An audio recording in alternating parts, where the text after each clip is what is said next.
दर्शकों नमस्कार। नमस्ते हिमाचल कार्यक्रम में आप सभी का बहुत बहुत स्वागत है। प्राकृतिक खूबसूरती से लवरेज हिमाचल प्रदेश अपनी किसी एक खूबी के लिए नहीं जाना जाता है। यहाँ के लोगों का भोलापन, उनके परिधान, लोक परंपराएं, लोक संगीत के माध्यम से बखूबी बयां की जा रही हैं और की जाती भी रहेंगी। और इसका श्रेय जाता है यहाँ के लोक कलाकारों को। और आज इस कार्यक्रम में हमने सोचा कि क्यों ना अपनी संस्कृति, अपना गाना विषय पर ही हम आपसे बातचीत करें और ऐसे ही मेहमान इस कार्यक्रम में हम आपके लिए लेकर आएँ। तो आज इस कार्यक्रम में हमने एक ऐसे मेहमान को आमंत्रित किया है जो देव घाटी कुल्लू के नाम से जाने जाने वाले क्षेत्र से संबंध रखती हैं, लोक गायिका हैं और कम से कम 5 बार ये जो नेशनल यूथ फेस्टिवल है वहाँ पर जा चुकी हैं, प्रथम स्थान भी प्राप्त कर चुकी हैं और अपनी संस्कृति से गहरा जुड़ाव है इनका। तो कार्यक्रम में तहे दिल से स्वागत करना चाहेंगे हम टिंकू का। टिंकू जी, कार्यक्रम में आपका बहुत बहुत स्वागत है। Thank you ma'am. और जैसे कि हम बात करते हैं अपनी लोक संस्कृति की, और जब हमने आपकी पहली झलक देखी, जो आपका परिधान है एकदम से आकर्षित हो जाता है। कोई भी देखने वाला हो, उनकी आंखें टिकी की टिकी रह जाती हैं। और ये जो आपका परिधान है यही तो हमारी संस्कृति को बयां कर रहा है। तो ये जो आपका परिधान है और जिस क्षेत्र से आप संबंध रखती हैं, उस क्षेत्र के बारे में थोड़ा सा बताइए, अपने प्रारंभिक जीवन के बारे में थोड़ा सा तमाम दर्शकों को बताइए। तो सभी भी मेरे नमस्ते। मेरा नाम टिंकू है और हाँ, बिजली महादेव शरण खराल घाटी ने ऐसा कुल्लू न वहाँ की कुल्लू के बारे में अगर कहें तो जितना कहा जाए उतना कम है। बिल्कुल। मतलब एक पहली बात तो ये है कि देवी देवताओं का आशीर्वाद है जी। कुछ भी परेशानी हो हर बात का हल है। जैसे होता तो सब जगह पे ऐसा है ना, लेकिन वहाँ का कुछ अलग ही है मतलब जी। और मैं कहना चाहूँगी कि मेरी शुरुआत इसमें बचपन से ही हुई है वैसे ना, कह सकते हैं गॉड गिफ्टेड है। अच्छा। तो मतलब क्लास स्कूल से लेकर गाना शुरू किया था ना, फिर उसका धीरे धीरे करके होता गया। हाँ जी। कुल्लू क्षेत्र से आपने बताया कि देवी देवताओं का आशीर्वाद है। हाँ जी, हाँ जी। और वहाँ से आप संबंध रखती हैं। हाँ, खूबसूरत नज़ारे बहुत सारे हैं कुल्लू में। साहसिक खेलों का आयोजन किया जाता है और कुल्लू का दशहरा हम कैसे भूल सकते हैं। इतनी अच्छी जगह से आप संबंध रखती हैं। और आपने जो लोक गायकी के बारे में बताया कि बचपन से ही आप गा रही हैं, तो कैसा माहौल रहा परिवार का? किससे इंस्पायर हुई? खुद ही सीखा या घर में कोई गाता था? क्या कहानी है इसके पीछे? गाने के लिए मतलब पूरी फैमिली गाते हैं, पूरा परिवार है गासा ना। तब मतलब मम्मी वगैरह के मतलब बोलो कि भाई आगे बढ़ो ना, क्योंकि यहाँ से चासी तू रुड़ी ना गाने ना आगे बढ़े। अच्छा। जो ढीले वाले गाने होते हैं ना उनको आज के बहुत कम गाते हैं ना, तो मम्मी की ये सोच है कि नहीं तुम इसमें आगे बढ़ो जी। ये होता है। जैसे पूरी फैमिली ने कहा नहीं, गाने को सब गाते हैं, लेकिन उनका मतलब ये है कि तुम आगे बढ़ो जी, तुम ही आगे जाओ, तुम कुछ कर सकती हो। Very good. तो ये जो हमारे पेरेंट्स होते हैं ये हमारे सच्चे मार्गदर्शक कहे जाते हैं। जी। और आपके पेरेंट्स ने जब आपको बताया तो आपको सही गाइडेंस मिली कि आप किस तरह से आगे इस क्षेत्र में बढ़ सकती हैं। जी। पहली बार जो आपने गीत गाने शुरू किए तो उम्र क्या थी, कौन सी कक्षा में थी आप और किस तरह का रिस्पॉन्स मिला सबका? पहली क्लास थी शायद ना जी। तो फिर वहाँ पे बैठकर मैंने मतलब सर वगैरह को लगा कि मैं गाती हूँ, तो फैमिली से ही पता था पहले से ही। फिर खड़ो उठा टिंकू खड़ी हो जा गाना सुना दे जी। फिर उसका धीरे धीरे करके ऐसा ही होता गया। फिर मैं जब 8th 9th में थी, फिर मैं चली गई सुल्तानपुर स्कूल में। वहाँ पे मेरे मैम रेणुका शर्मा जी, उनसे ही मैंने साल गाना सीखा। तो फिर वहाँ पे स्टाफ रूम में बैठे थे वो, तो मैं ज़ोर ज़ोर से गा रही थी। किसी मैम की रिटायरमेंट थी, उनकी रिटायरमेंट पे रूम में सुना रही थी गाना। फिर उन्होंने मुझे कहा कि ये कौन लड़की गा रही थी। फिर जब हम म्यूज़िक की क्लास में जाते हैं तो मैम ने पूछा बच्चों से, बच्चों ने कहा कि मैम ये टिंकू थी जी। तो वहाँ से धीरे धीरे करके ऐसा लगा कि नहीं अब कुछ है फ्यूचर इसमें जी। हाँ जी। तो जो गीत आपने गाया जिसमें सबकी सराहना आपको मिली, वो गीत हमारे तमाम दर्शक सुनना चाहेंगे। मेरा जो पहला गाना है, मतलब जो मैं पहली बार गा थी, तो इन 5th में पढ़ती थी मैं। उस टाइम मेरा फर्स्ट प्राइज़ भी आया था, तो वो खुशी भी अलग थी। तो वो वाला था, ध्याड़े ही उंदारे सीढ़ी लो काटेदा नोठा केड़ो रे बोना हो, ध्याड़े ही उंदारे सीढ़ी लो काटेदा नोठा केड़ो रे बोना हो, बोना बेटे आ तीरथ रामा नौठा केड़ो रे बोना, बोना बेटे आ तीरथ रामा, नौठा केड़ो रे बोना, ये वाला गाना है। तो टिंकू, वैसे देखा जाए तो बच्चे फिल्मी गीतों की तरफ ज़्यादा रुझान हाँ रहता है, आपका जो है ये फोक म्यूज़िक की तरफ किस तरह से रुझान हुआ? मुझे लगता है कि नेचुरली ही मुझ में ये है। मैं बड़ी बार कोशिश करी हिंदी गाना गाने री भी नहीं, लेकिन मतलब मेरी संस्कृति ने मुझे अपनी ओर ही खींचा जी। अब इसमें अगर बात की जाए तो मैं मास्टर्स करने पीयू गई थी पंजाब यूनिवर्सिटी जी। तो वहाँ से जब मैं घर आती थी ना मैम बीच बीच में, तो अपना फोक गाती थी तो मैं मतलब आंसू ही आ जाते थे मुझे जी। कि नहीं, अपना गाना अपना ही गाना है जी। चाहे आप पूरी दुनिया घूम लो, कहीं का भी गाना गा लो, लेकिन जो अपनी संस्कृति है ना, जो अपनी जगह का गाना है ना, उसमें बात ही अलग है। जी। तो पंजाब यूनिवर्सिटी ही क्यों गए आप, यहाँ पे क्यों नहीं संगीत की शिक्षा ली? उस टाइम हमारा जैसे सूत्रधार फंक्शन होता है 19 से 21 तारीख का, तो उस फंक्शन में बिजी होने के कारण मैं एंट्रेंस नहीं दे पाई एचपीयू में ना। जी। फिर मैंने यह सोचा कि टाइम वेस्ट ना करते हुए अगर मैं पीयू चली जाऊं तो वहाँ पे अगर होता है कुछ तो अच्छा रहेगा मुझे। जी। हाँ जी। कुल्लू क्षेत्र में अक्सर हम देखते हैं कि जो जुड़ाव है, क्योंकि आस पड़ोस है, मिलने का मौका मिलता है, नए पुराने विचार आपस में मिलते हैं और बुजुर्गों का सानिध्य मिल जाए तो बहुत सारी चीज़ें हमें सीखने को मिलती हैं। ये बताइए कि आपके साथ भी ऐसा हुआ, जो हमारे पुराने गीत है क्या उनसे आपने सीखे और कितना फ़ायदा हुआ बुजुर्गों के साथ बैठकर अपनी संस्कृति को जानने में?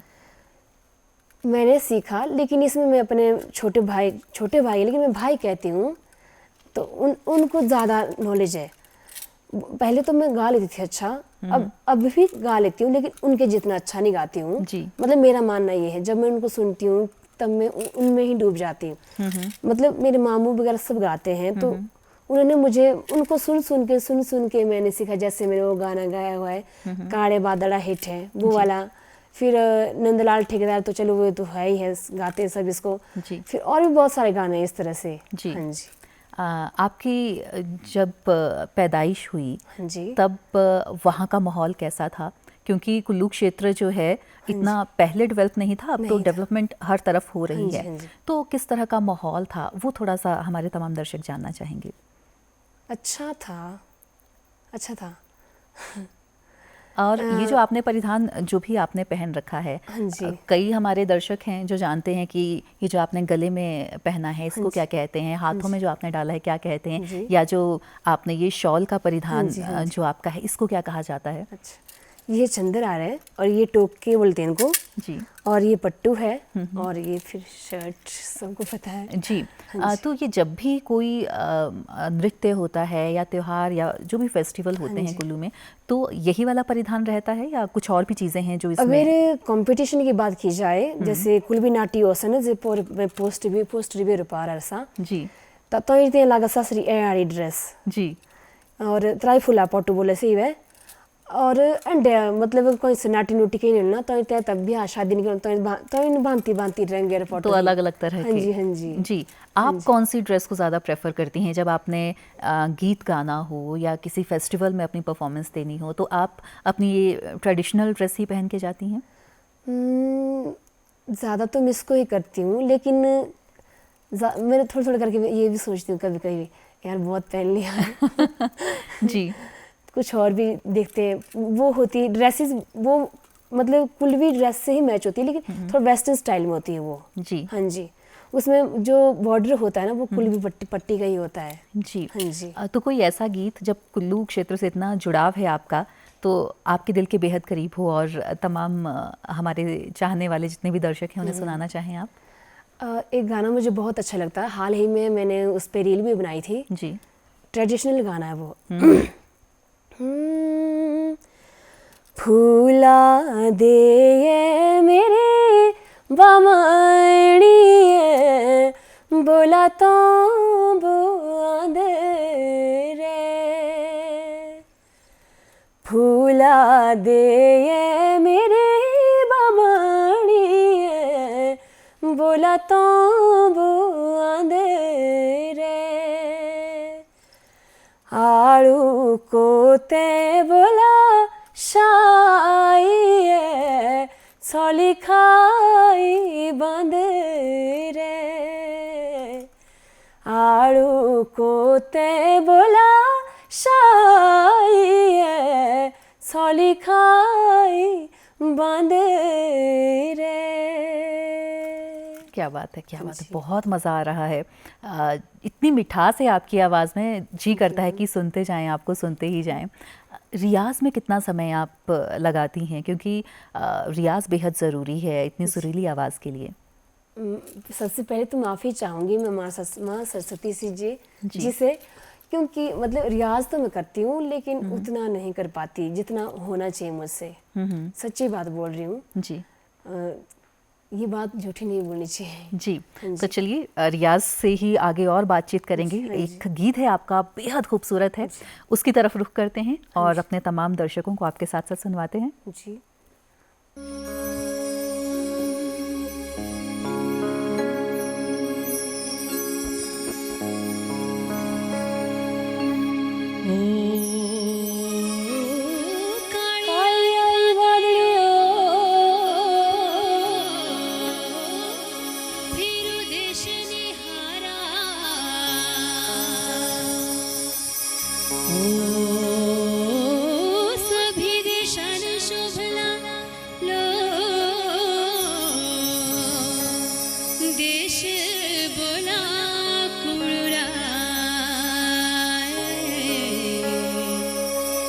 देश भी बोला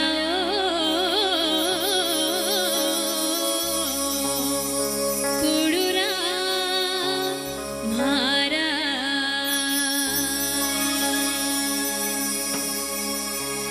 काले बादल हेठे हेठे बोलाणियों तेली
जी, बहुत खूब। तो टिंकू, ये गीत आपने कहाँ गाया था? इतना खूबसूरत सा ये गीत था। पहले हमने ये ओपन यूथ में जैसे जब हम गए थे उसके लिए तैयार किया था। जी। फिर उसके बाद एक फंक्शन था हमारे एकेडमी में ही जी उसमें गाया था। फिर मैंने ये उसमें रिकॉर्डिंग भी हुई है, इसमें लाइव ना, जैसे लाइव ही गाया ये, जी। ऑन द स्पॉट ही स्टेज पे बैठ कर ही गाया, उसकी ही रिकॉर्डिंग है ये। अरे वाह। हाँ जी। और दिल को छू गया। कहते हैं ना कि कई बार आप खो जाते हैं। हाँ जी, हाँ जी। हमारे जो दर्शक हैं हाँ जिनको कुल्लवी नहीं आती है, हाँ जी, हाँ जी। वो भी मंत्रमुग्ध हो गए होंगे इसमें। अच्छा, जब आप पहली बार आप नेशनल यूथ फेस्टिवल में हाँ गई, जी। तो कहाँ का वो ट्रिप था आपका, कहाँ पर आपने गाया और लोगों का कितना प्यार मिला आपको? नेशनल फर्स्ट टाइम गए थे हम गुवाहाटी आसाम में। जी। और वहाँ पे बहुत लोग आए, बैक स्टेज बहुत आए कि कहाँ से हो, मतलब हिमाचल से हो, किस जगह से हो, जी। बहुत अच्छा गाते हैं आप। पर उसके बाद क्या हुआ, जो सेकंड टाइम हम गए थे उस टाइम कुछ ज़्यादा ही हो गया था। जी। हरियाणा वाले सर भी आए बैक स्टेज में, बोले कि ट्विंकल बहुत अच्छा गाते हो आप, बहुत अच्छा गाते हो, कुछ अच्छा करोगे आगे लाइफ में। जी। तो होता नहीं जैसे कि सुनकर, फिर जजेस भी खुश हो गए सारे, मतलब बहुत अच्छा एक्सपीरियंस रहा। जब कोई प्रेज करता है तो किस तरह की भाव रहते हैं आपके मन में, और आगे और क्या करने की सोचते हैं आप? सुनकर अच्छा लगता है कि हमारी तारीफ कर रहा है कोई, लेकिन उसके बाद ऐसा लगता है कि हमें यहीं तक सीमित नहीं रहना है। आज सब और आगे भी बढ़ना जरूरी सा।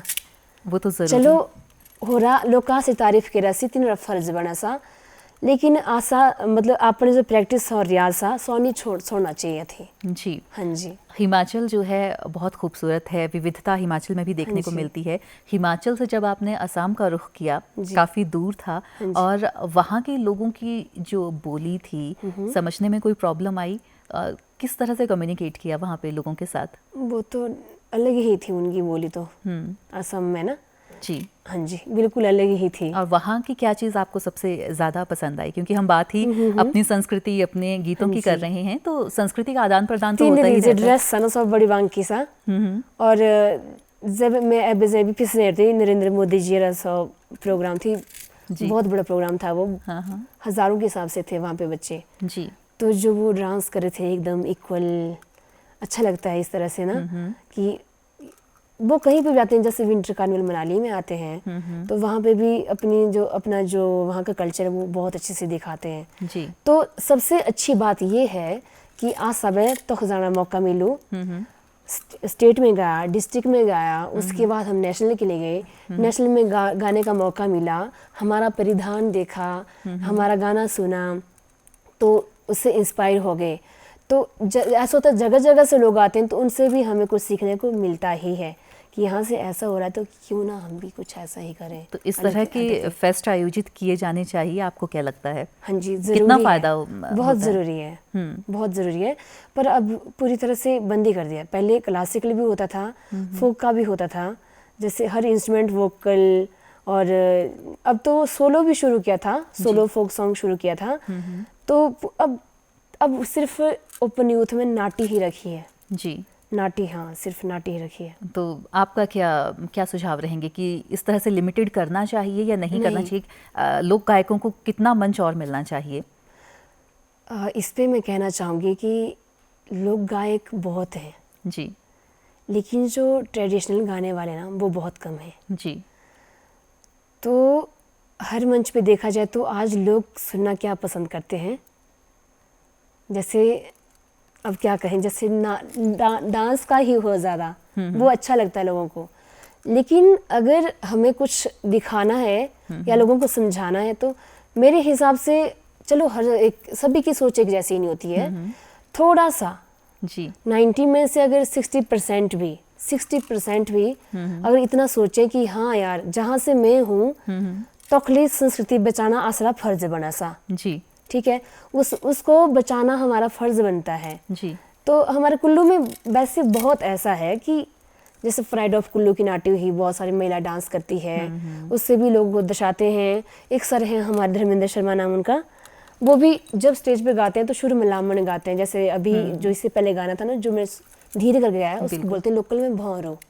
हाँ जी, तो वो गाते हैं। तो कभी कभी मैं भी पता नहीं क्या हो जाता है, बैक स्टेज से जाना तो पूछना कि क्या गाऊं, तो जैसे होता नहीं, कहते हैं कि ये गाओ वो गाओ, उस तरह से कंफ्यूजन होती है। फिर मैं एक लामण गा के सीधे फास्ट गाने लग जाती हूँ। कभी पहले मैं स्लो गाती थी जी, पर मेरा मानना ये है कि मुझे लोगों को नहीं पूछना चाहिए जी। और ना ही लोगों की सुननी चाहिए, जो मुझे खुद को अच्छा लगे वो गाना चाहिए।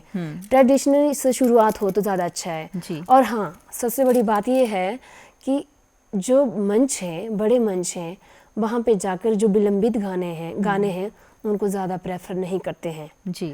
मेरी रिक्वेस्ट है सभी से, प्रशासन वालों से हो या कोई भी कलाकार हो, तो अपनी संस्कृति बचाने के लिए मंच पे जाकर अपना जो मतलब जहाँ पे से भी आप बिलोंग करते हैं वहाँ का पारंपरिक गाना ज़रूर गाएं, स्लो रिदम वाला भी गाएं, क्योंकि एक बात मैंने ये भी देखी उसमें कि जो गाते हैं ना हवा हवाई वाला लाइफ, उनको तो फिर पैसे भी वैसे ही मिलते हैं जी। अगर जो गाए स्लो नाटी तो फिर उनको फिर पेमेंट मतलब उतनी खास नहीं देते हैं। चलो पेमेंट से लेना देना तो नहीं होता है, पर फिर भी उसे ये पता चलता है आर्टिस्ट को कि मैं कितना डिजर्व करता हूँ। जी, यानी कि कोई भी डिश जब आप बनाते हैं तो उसमें नमक, मिर्च, हर मसाले का अपना एक टेस्ट रहता है। उसी तरह से गीतों में भी हर एक गीत की अपनी एक खासियत है और अगर कुछ बढ़िया आपने आने वाली जनरेशन को देना है तो हर चीज़ का बैलेंस ज़रूरी है, यही आप कहना चाहेंगे।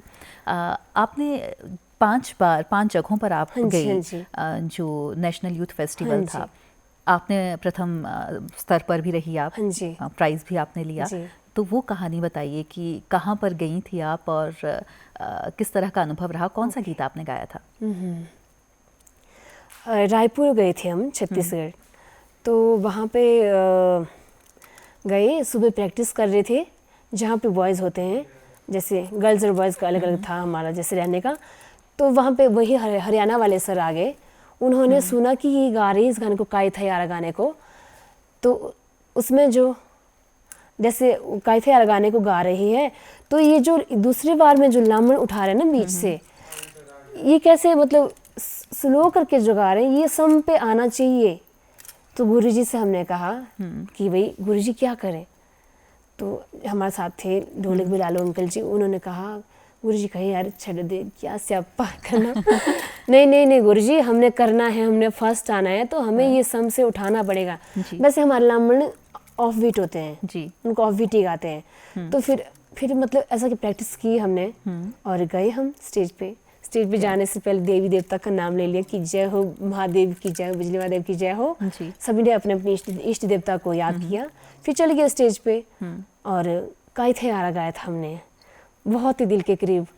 बहुत बार कोशिश की कि हमें इस गाने में गोल्ड मेडल लाना ही है जी। फर्स्ट टाइम गए, स्टेट में फर्स्ट या सेकंड ही आते थे हर बारी। वो मुस्कान दीदी है पुलिस बैंड में अभी जो है जी, बिल्कुल उनका ग्रुप था उस टाइम, वो फर्स्ट आते थे। फिर जब उन्होंने आना छोड़ दिया तब हमें लगा नहीं अब हमारा वक्त है जी। यही होता है, वक्त की बात होती है, अपने अंदर जो कॉन्फिडेंस है उसे कम नहीं होने देना है। तो वहाँ पे हमने गाया था काये थे यारा डाले बाशला कावा, वो वाला गाया था। अरे वाह, संगीत की बात चली है तो एक और गीत आपका हमारे पास है और आपने लामण की बहुत सारी बातचीत कर ली। देखते हैं अब कौन सा गीत है जो हमारे तमाम दर्शक सुनेंगे आपकी आवाज में।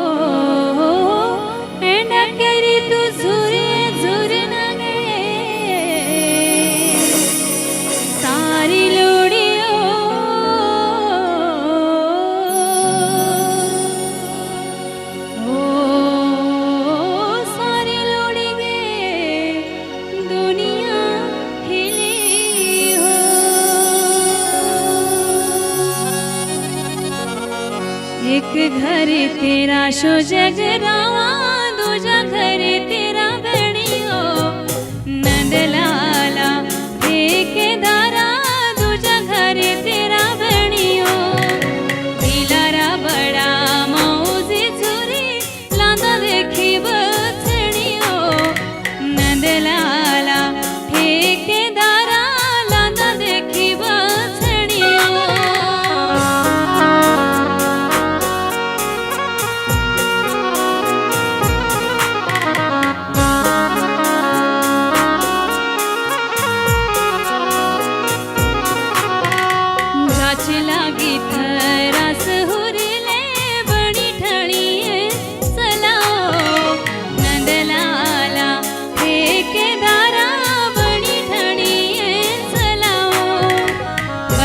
रास्ते मिले झुरिए बेशी ढूंढनी गलाओ शुणे जीवेरी झुरिए यारे बेशी ढूंढनी गलाओ नंदलाला हे केदारा हो बहु शुणु ना उथारा हो माणू भोळा सकरू देवारा तू लागे सभी वे प्यारा हो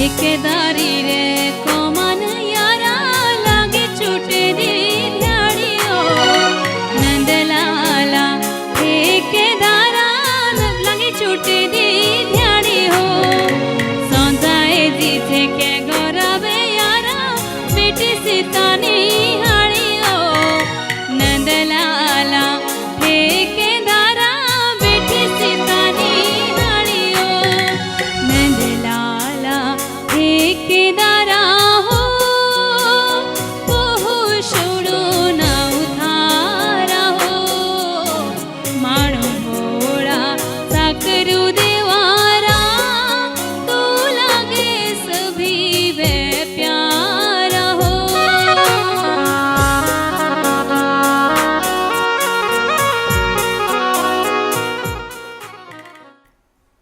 क्या बात है, क्या बात है। मंत्रमुग्ध हो गए टिंकू आपकी आवाज़ को सुनकर, और धीमी बीट में इतनी मधुर आवाज़ सुनने को मिल जाए तो दिन बन जाए। हमारा दिन बन गया आज।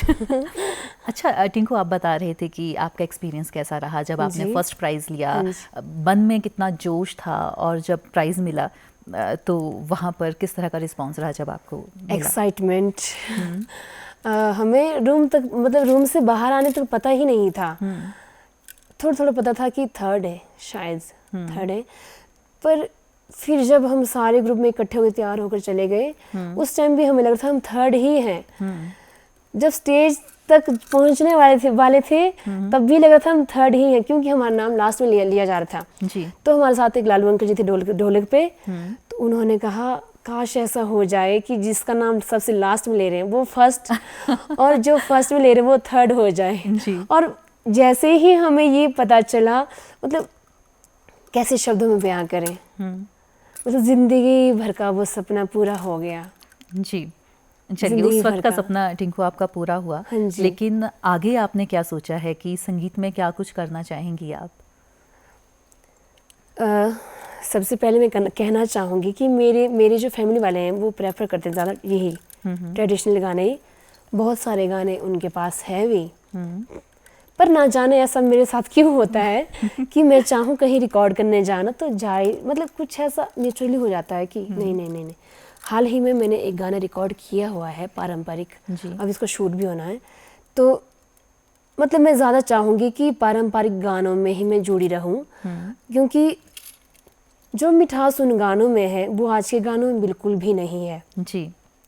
जो उस वक्त जैसे दूसरे गायकों की कंपोजिशन बनी हुई थी, उनकी मिठास भी बहुत अच्छी है जी। अब जो कंपोजिशन बन रही है, हाँ जो वो लोग गाते हैं उनके लिए अच्छी है, गाने के लिए उनको अच्छी लगती है, लेकिन मैं जब ये बात बोलूं कि मेरा पिछले साल दशहरे में प्रोग्राम था जी। तो मैं ज़्यादातर पारंपरिक गाने गाती हूँ, तो उससे क्या हुआ कि कमेंट्स मुझे आए कि कब तक यही गाने गाते रहोगे, कुछ नया भी करो। जी। मेरा ये मानना है कि अगर हम इस चीज़ को छोड़ेंगे तो फिर तो सब खत्म है ना, नए तो सभी गाते हैं जी। अगर इस चीज़ से अगर हम जुड़े रहें तो ज़्यादा अच्छा हमारे लिए है। जी। लोगों का तो काम ही है कहना, हमारा काम है इससे जुड़े रहना। तो कोई एक ऐसा गीत जो आपके दिल के बेहद करीब है और जिसमें हमारी संस्कृति की झलक आपको देखने को मिलती है, कोई ऐसा लोकगीत? वही गा लेती हूँ, काहे थारा डाले वाश लकावा। जी। हो उड़ दे पंछिया ओ बाशद्रारे भ्याळे, ओ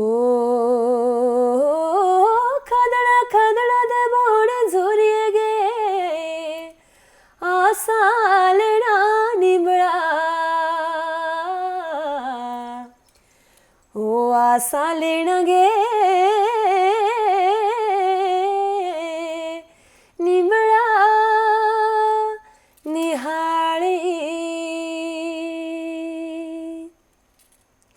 काई था यारा डाले बाशला कावा काई था यारा डाले बाशला कावा काई था यारा डाले बाशला कावा काई था यारा डाले बाशला कावा ओ समा बदलो होला के झोरे गे कि तुसे बदला खाऊ काई था यारा बदलू ही देशरी हवा काई था यारा बदलू ही देशरी हवा काई था यारा बदलू ही देशरी हवा काई था यारा बदलू ही देशरी हवा। बहुत खूब, बहुत खूब, बड़ा मज़ा आया सुनकर। बहुत सी विधाएं रहती हैं, आपने लामण की बात की और भी आपने नाम लिए, तो कुल्लू में कौन कौन सी विधाओं के गीत प्रचलित हैं और क्या उनकी खासियत रहती है, वो थोड़ा सा बताइए। एक तो ये ढीली नाटी हो गई और बांठना जिसे कहते हैं जी। अभी अप्रैल में शुरू हुआ था सर बिरशु जी। जुड़ी न सब बेटली मतलब नोचासी और कोई से माता रे बिरशु हा कोई से आसरे महादेव रे बिरशु हा जिए भी आई न, तो फिर मतलब यही है, मतलब हाँ बिरशु वगैरह होता है, उसमें बांठना गाते हैं, जैसे भाव रूपीय हो गया, लालड़िए हो खिल दिए जे मेरी लालड़िए, एक ही गाना एक बार नोचे बिंदिए हो नोचे बिंदिए ऐसा देवेरी सहान नोचे बिंदिए किया नोचना हो किया नोचना ऐसा देवेरी सहान किया नोचना। टिंकू, काफ़ी देर से आपसे बातचीत कर रहे हैं और आपकी पसंद नापसंद का काफ़ी हद तक हमें अंदाज़ा हो चुका है। आपका पसंदीदा एक गीत है हमारे पास, वो प्ले करते हैं और सुनते हैं उसे। जी जी। लाल चीड़िए सिरी बेजाना सिरी बेजाना सिरी बेजाना लाल चीड़िए सिरी बेजाना सिरी बेजाना सिरी बेजाना लाल चीड़िए सिरी बेजाना सिरी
कौन कहता है कि इतिहास खूबसूरत नहीं है और पुराने गीत मधुर नहीं हैं। बहुत मधुरता है और दिल को छू जाते हैं और इतिहास से पीछा नहीं छुड़ाया जा सकता टिंकू।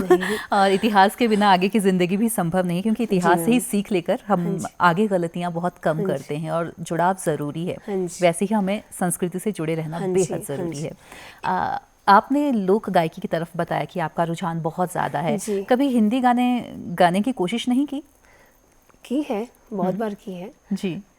हमारे कुल्लू में गुरुजी के साथ हम जाते, शायद गुरुजी पहले यहाँ पे आए हैं, पंडित विद्यासागर गुरुजी और निशांत गौतम सर, वो भी आए हैं यहाँ पे, बांसुरी प्ले करते हैं, तो उनके साथ ही जी। और एक बार कार्निवल में भी मैंने गाया था, फर्स्ट टाइम का। मैं सोचूं मैं फोक सॉन्ग गाती हूँ, मैं हिंदी कैसे गा सकती हूँ। और वहाँ पे फोक गाना गाने के बाद जब मैंने कहा इशारों इशारों में दिल लेने वाले, तो ये गाया मैंने। तो जब मैंने ये गाया उसके बाद मेरी आंखों में आंसू आ गए। तो हमारा इशारा समझिए जी जी, और ये गीत गाइए, सुनाइए। हाय इशारों इशारों में दिल लेने वाले, बताए हुनर तूने सीखा कहाँ से, निगाहों निगाहों में जादू चलाना, मेरी जान सीखा है तुमने जहाँ से।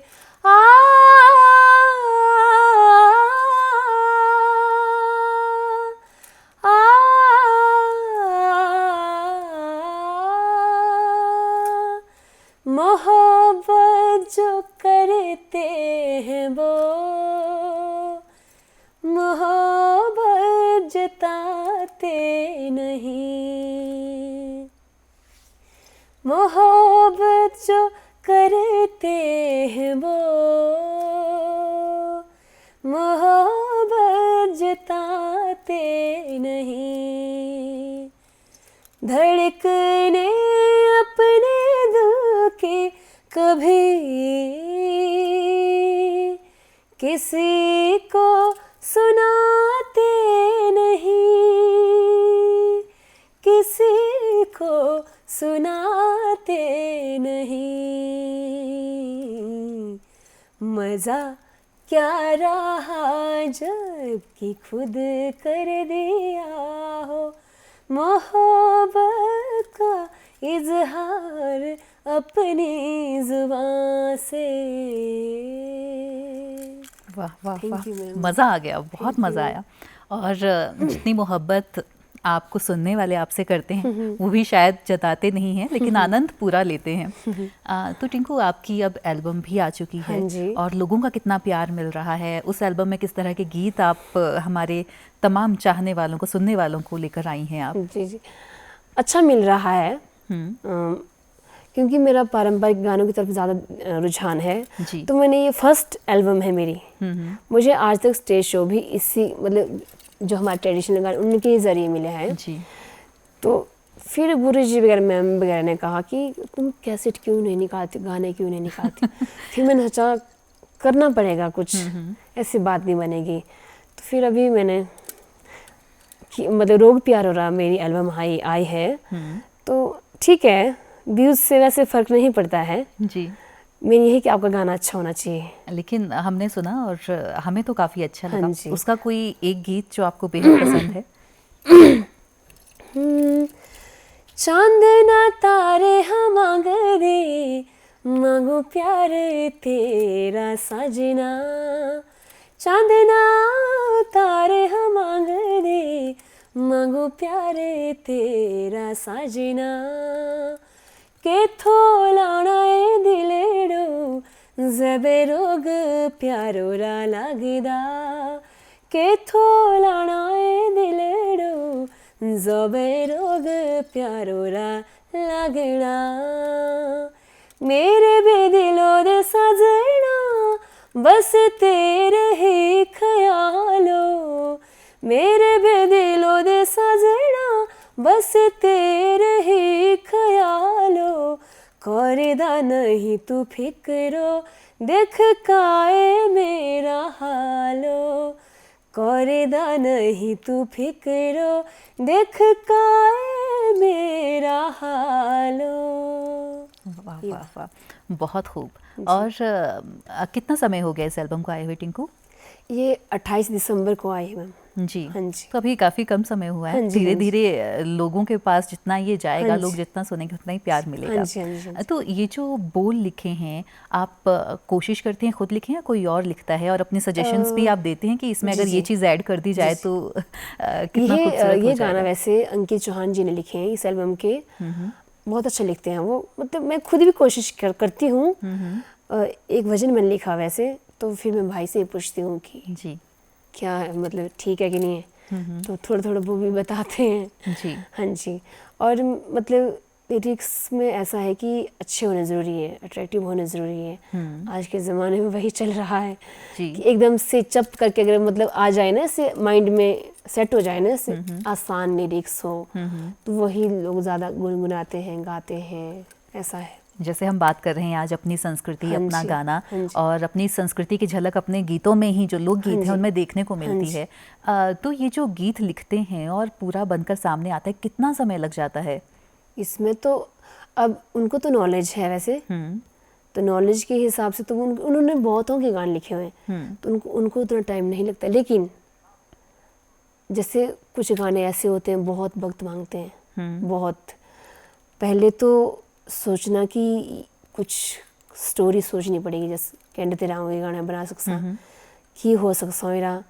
और तब बाद मतलब स्टोरी बनाने के बाद इसका ऐसा होता है कि लिरिक्स जो बोल ही ना ते लोड़ी एकदम सेट विषय आ की जगह लास्ट में आ आना चाहिए, ई की जगह ई आना चाहिए, एंड लड़ता है ना। तो मतलब वक्त लगता है, ताल सोचना पड़ता है। पर कहीं कहीं ऐसा भी है कि गानों को जैसे ढीली नाटी है तो उसको क्या कर रहे हैं कि मुजरा या रैली, माला माला नाटी जिसको बोलते हैं, उसमें या फास्ट में गा लेते हैं। मतलब ऐसा तो नहीं, मेरा मानना ये ऐसा नहीं करना चाहिए। मेरा मानना ये है क्योंकि जिसने वो कॉम्पोजिशन बनाई है ना, कुछ सोच समझ कर ही बनाई है। उसमें उनके भाव हैं, उनका मतलब सपना है, उनकी मतलब पूरी आत्मा, पूरी रूह उसमें है।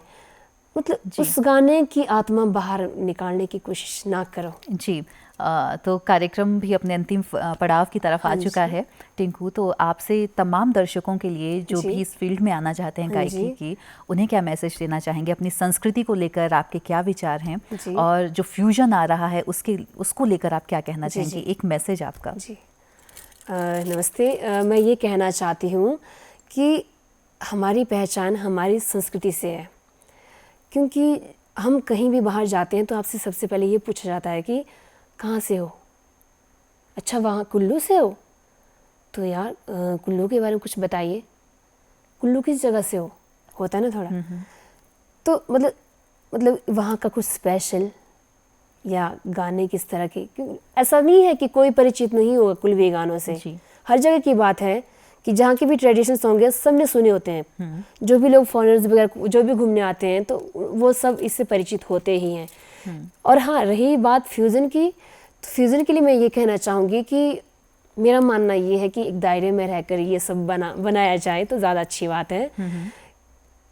मतलब जो उस गाने की लय है उसी गाने में ही रखिए।